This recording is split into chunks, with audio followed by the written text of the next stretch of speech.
Thunder crashed and devil lightning forked above me as I trudged up the achingly steep hill towards Chippenden village.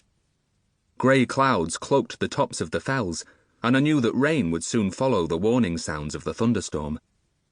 It would be dark in less than an hour, too, and I dreaded to think what that would mean for me, a lone traveller in the county.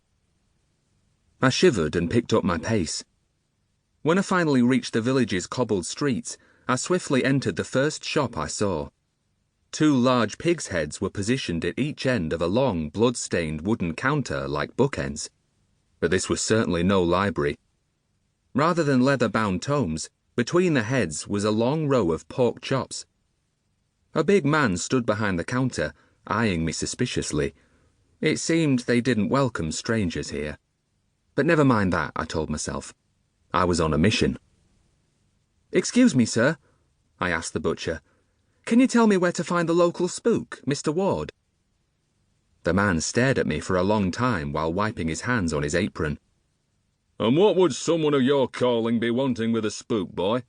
he asked, looking me up and down. I knew I must have appeared somewhat strange. I was a novitiate, a monk in my first year of training, and my clothing made that plain for all to see. My habit consisted of a black tunic tied at the waist with a leather belt and fitted with a hood. Additionally, I wore an overshirt that indicated my lowly position. Priests don't usually have dealings with spooks.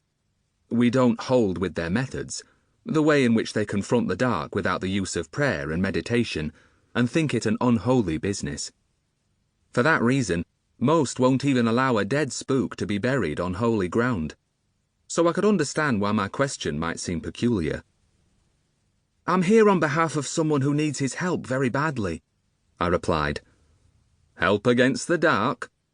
the butcher asked, resting his elbows on the blood-stained counter. I nodded, not wishing to go into detail.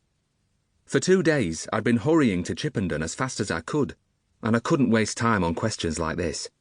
I needed to find this spook as soon as possible. "You mean to say you couldn't sort out the problem with prayer? Well, that does surprise me," the butcher said, his voice full of sarcasm. "What's causing the trouble? A boggart?" "No, sir, it's a witch," I explained, trying to stay calm and contain my impatience. The butcher laughed out loud at that, though I couldn't see anything funny about it. Witches were powerful, dangerous, and all too real, as I had discovered recently. However, the man finally led me outside and pointed up the deserted street. "There's a lane leads north out of the village towards a big house standing amid some trees. That's where the spook lives. But don't go up the path if you value your life.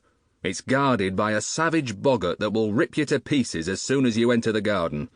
Instead, take the narrow track to the northeast. It'll bring you to a crossroads beneath a stand of willow trees. You'll find a bell hanging there.